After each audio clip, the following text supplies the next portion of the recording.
Hello, little one. Frida Reba Darcy and Patricia O'Connor here. And today it is our Super Cypress Saturday. And we are chilling. We're chilling like villains on a very overcast and rainy day. Although our weather forecast does say that this is the end of it. Those clouds off in the distance, or an hour from now, should be gone, and we'll probably be looking at some clearing. But today started off with a little rainy, and it was cool and a little breezy. We keep getting little bands of showers roll through. I think the plants on the whole seem to like it. They all seem to be kind of reaching out to it. You can just kind of see it. Everybody's like, yeah, this is some good stuff. It is, as I mentioned, our Super Cypress Saturday. Super Cypress Saturday. Let's start with our little guy. Look, it is raising itself out of that pot. It's probably, I've had it in there for a year. I might have to repot it here pretty soon at some point, because it looks like it's raising up out of there to me. Got a lot of good shoots busting out, and the twin tops that I've got a little bit of a curve to are both starting to put out shoots all over them. While I'm looking at the little guys over here, the bougainvillea is doing nice. The little oak has stopped, I think, being in shock from where I dug it up, and it is looks to me to be recovering. This little thing, I don't know that I ever gave it a chance. It's probably, I don't want to make estimates on it, but yeah, it was just something that I tried to dig up, and I wasn't very successful. And I thought, well, I'll put it in this little pot and see what happens anyway. The other guy that's hanging out there close by would be this little ponderosa here. It has a lot of new growth on it at the tips of pretty much every branch, every twig, every end has new growth on it, and I'm just really happy to see all that. I was concerned about taking delivery of something so small. It wasn't the biggest monetary investment in the world, but I just fell in love with this tree, and I don't want anything to happen to it. So knowing that I had lost several little trees already, trying to get my game on, I was really concerned. So one thing that I think that I've done that helped about the time that I got this tree is I had lost a little oak tree that I had dug up from the yard, and I lost it after I'd had it about 6 or 7 months, well into the time when I normally think that I'm going to be able to keep one. And the reason I think I lost that tree is I hadn't yet discovered this little trick of putting smaller little trees in trays with soil in them. I will always say where I learned this little trick. If I copy some little trick from you, you will get recognition for that for as long as I remember where I learned that trick. And I learned this from Eric of Bonsai in San Francisco. And quite often, well, I can just say that when I first did that, there's a lot of benefits to it. One, little trees that are confined to little tiny little pots can send their roots out the bottom, and that'll be kind of a little cheat to help them maintain. And then every so often you lift them out of that and you clean up the roots coming out of the bottom. But in the meantime, they can do everything to find that little extra moisture they need on a hot day.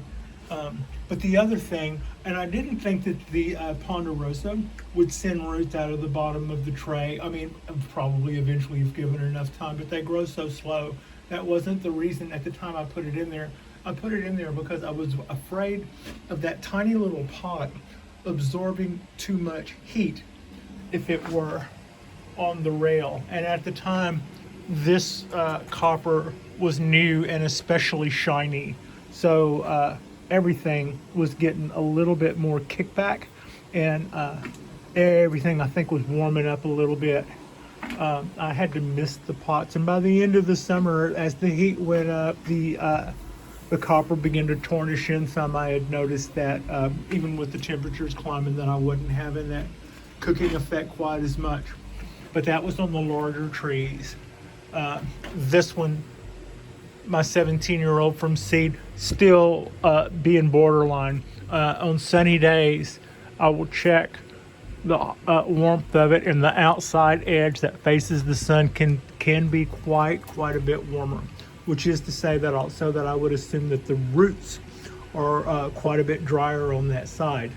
So I have to take that into consideration, and that would be probably a reason enough to rotate the tree just so that all sides would probably get the same overall conditions over time. So yeah, that's kind of my thoughts on that. So that's a little quick look at our show hen table. This does help. The cypress tree does definitely put roots out of the bottom that helped it adapt to these conditions and help them maintain moisture on hot days in a tiny pot.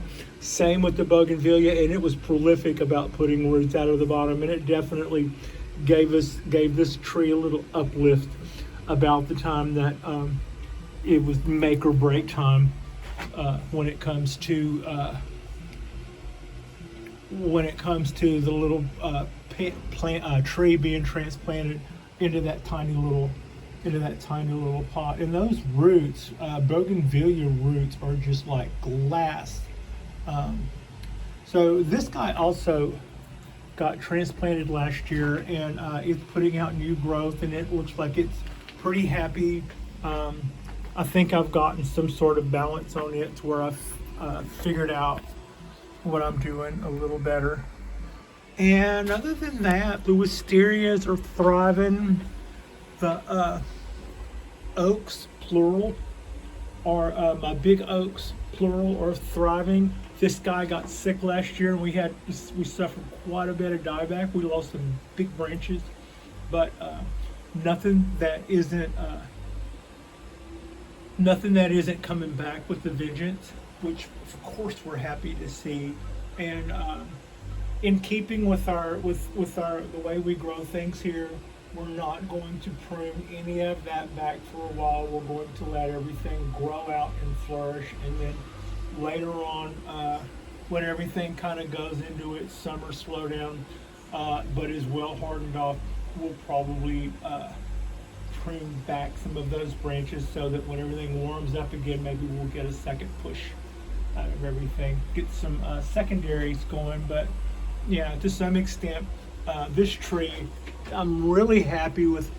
It's been a really good tree. You can see the hollow feature there. It was started by a nursery owner, and I think the story went that he started 100 little oaks, and many years later, when his wife sold what had been their nursery, this was the one out of 100 that he still had. My other little Japanese black pine is coming along and putting out everything it's supposed to, and is doing nicely. That's sweet potato. A corkbark Japanese black pine is still fleshing out new growth. I'm happy to see that it's still continuing with its recovery, and nothing like almost losing a tree to make you really appreciate your trees. I don't mean to say it that way, but yeah, it was like, oh, please don't go, please don't go. So now that brings us back to why we're here today, why I queued up the old video camera. Today is, of course, our Super Cypress Saturday, and I had talked last week about how we're going to, like the same thing I'd mentioned earlier, we're definitely going to let our trees put out vigorous shoots and do all of that they want to do.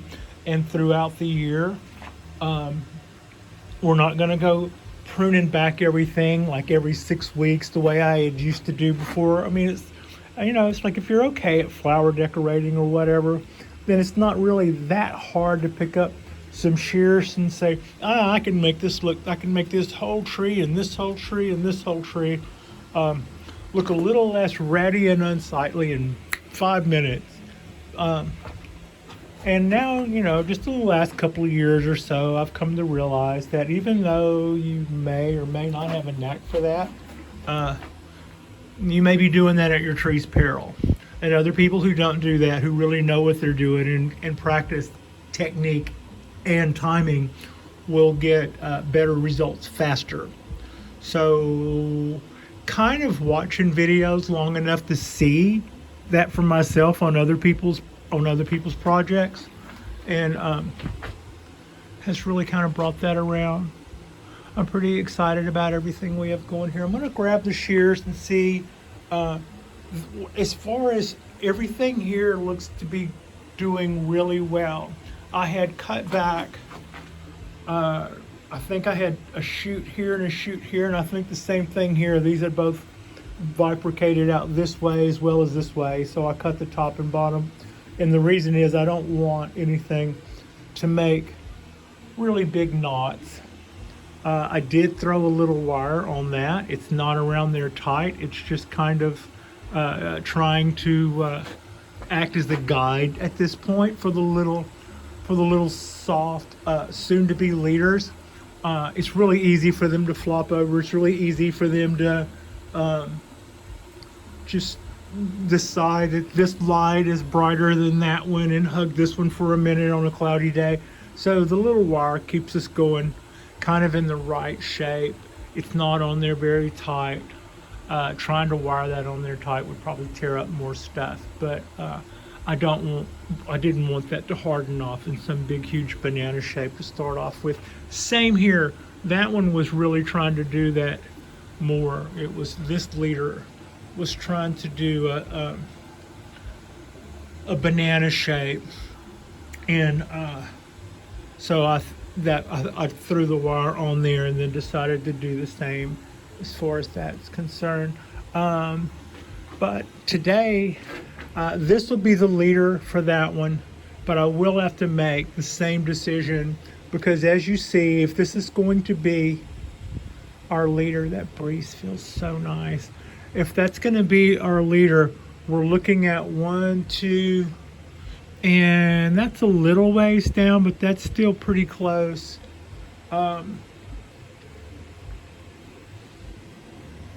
There's so much happening right here in the end that I'm thinking that I should probably at least trim this back. If not, trim this back, if not off. What I'm saying is I don't want a big knot to appear on the end, because there's nothing going on up here, but I do have this those 3 rather large, you know, and there's not a lot of distance yet between the second row just underneath them. So that just looks like there's a lot happening there. I should consider giving that maybe a little bit of a prune back. There they are. Prefer my black steel scissors. So, yeah, we're just gonna do that, I think. It's kind of breaking the rule that I say we're not gonna do, but the other thing that we are not going to do, and there's not really a lot of rules, it's just the basics. We're going to obey our rule of 3s or our rule of 2s. We're not going to allow things to branch out in 3 or 4 in a single spot. We're going to pick out 2 and cut it back to that. As I mentioned last week, you can see where I'm breaking quite a few rules on this leader. I've got some bicycle handlebars here, but this summer this will be our new leader. I want the leader to come in closer to here, and that's this guy, and I'm going to do everything I can do to encourage that guy to just go, baby, go. And so that's what's going on there. And at some point, when this guy gets going well enough, we'll do a chop here. In the meantime, we'll trim our ends, and we'll trim our ends. We don't need to do that now, but by doing that, we will release the oxen in those tips, telling the tree to slow down, slow down, slow down. In other words, the oxen in the tips of the branches is what tells the tree, this is the way to go. I am the top dog, and this is the way. So when you clip that, you kind of throw a second guess to that assumption that all the energy needs to be going that way, which is kind of the thing we want to do. I don't want to stop all this growth. In fact, I want to maintain as much of this flow of energy as possible. We don't want to like this is a bus, and it's taking us to our destination, and this is going to be what gets us home. But all of this stuff is still getting us to our destination. And if we do anything to chop this, it's going to take us longer to get there. So we're going to allow them both to work for us for a little while. And then at some point, I will cut this trunk back using some of this thickness that it has. And it'll heal over, and that will be our new leader coming up, and it will bring our leader closer in.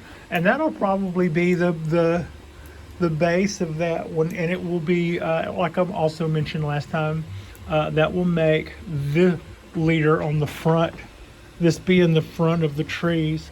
This one will then be smaller than that one. Right now the opposite is true, and from a front display, when those are larger, I wouldn't want a smaller trunk in back hiding behind the larger one in front, because they're going to be it is turned to us this way, so they're not going to be in perfect alignment. But even if you were to walk around there and look at it from this side, I wouldn't want to totally hide. It's a good thing that when that happens, this will be a fatter trunk than this one. I'm excited about that. So we're not going to do a lot here. I did the most of what I was going to do the other day. Right here we've got 1, 2. So now that brings us back to our 1. And here we're going to bring this back to our 1, which also means we'll clip that too.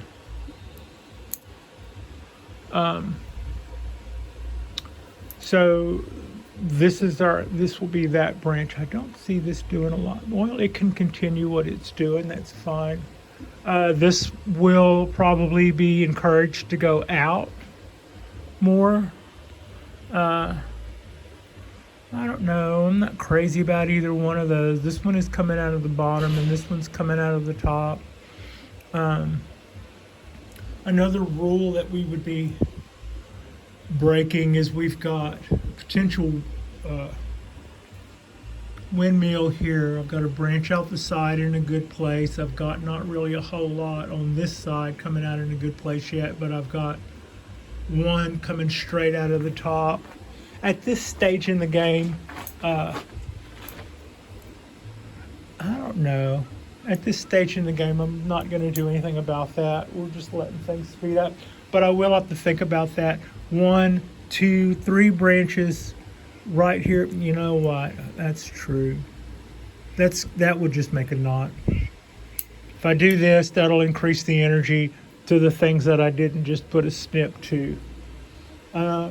And you got to watch kind of what I'm doing. You can say, I'm going to make this new rule, and then as per one branch at a time, find some sort of reason to justify shaving the tree ball, and that's not what we're going to do here. That's not what we're about. So there you can see I think I'm showing you And find the scissors. Find the scissors, Pat. There they are. So that's 2 branches coming out of one spot there. I've got one that's clipped back from last year, and I've got a brand new one next to it. We're gonna bring in the new. So that's got that. Now that's not, see this other little tree here is more prolific with the shoots. Some of them are closer. Some of them were closer together. So I've got, but what I don't have is too much of this. So that was 2 coming out of one spot. Cut that back. And so some of these are what the tree decided to do, this year, and we are going to say that's fine. And some of these, as you can see, have already been pruned back from last year. And at that point, I'm saying you are going to be a base of my structure. You are going to be a base in my structure. You are going to be a base in my structure. These other things that are coming out, they may not. These are already things that I've decided I'm going to work with, and I want to become secondary and tertiary. But all this other stuff that's coming out, this is just the tree expanding its resources, and rather than go through there and snip off everything that is not part of the design, we're going to go ahead and just let it go. We're going to let it all go. We're going to let it all make leaves and extend out and just continue to make big lush stuff. And then come fall, when it sheds all of its stuff, when it sheds all of its fronds and needles and everything turns that rusty beautiful color, it'll be easy to see the original branches that we had decided upon will be the ones that have been cut back, with the secondary and tertiary stuff trying to form off of them. Whereas the stuff that came out this year, whether we wire it down or don't, will all still be whole. So it'll be at that point that I go back through. It's no longer making anything for the tree. It's done for the year at that point, and it's probably already and likely already sent all of its energy wherever it's going to go, down into the root. So that is when I'll cut off all the unwanted stuff. And in the meantime, we will look a little shaggy and mangy, but not really shaggy and mangy. We'll look a little shaggy. Mangy would say that we look unkept, and we will look a little shaggy and unkept, but that is because that's the way we think this best works. And we're going to call that best practices. Those 2 coming out of that same point right there. So I've got that.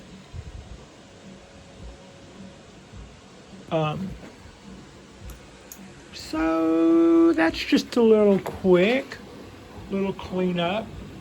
I've got some more of this to do. I keep seeing, that's 2 coming out of 1. We don't want that. We're gonna do that. And the main thing about that is it's not really hurting us. But what it does do is it will cause those parts of the trunk or the branch to disproportionately swell. So we are making a selection, which one of the 2, which one of the 3, which one of the whatever. And if it's coming out of the trunk, I typically don't necessarily let 2 go. I don't let it just V out of the trunk like that on these guys. I'll make a decision soon after and cut it back to 1. And then when it comes to the branches themselves, and you've got 4 coming out of one spot, I'll pick that down. I'll select that down to 2. And it's not always the 2 that are horizontal. Sometimes you look at a branch and you go, yeah, I see myself flipping that around at some point. So, and it would be at that point that you would save the top and bottom branch. That's pretty much got us as far as most of what I see that I need to get rid of. Like that. And a lot of times when you have two branches coming out of one spot like that, you might look at the direction they're both going and say, which one is going the better direction for me?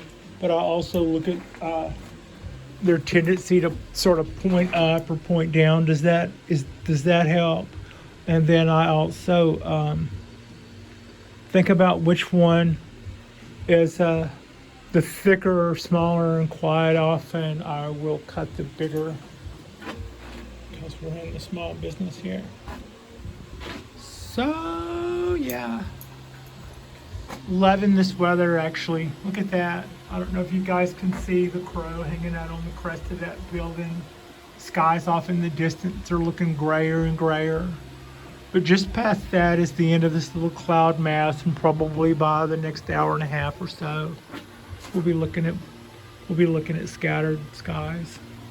But we got a couple of nice rains today, and the air smells really clean, and the trees kind of do look responsive. They all look like they're breathing.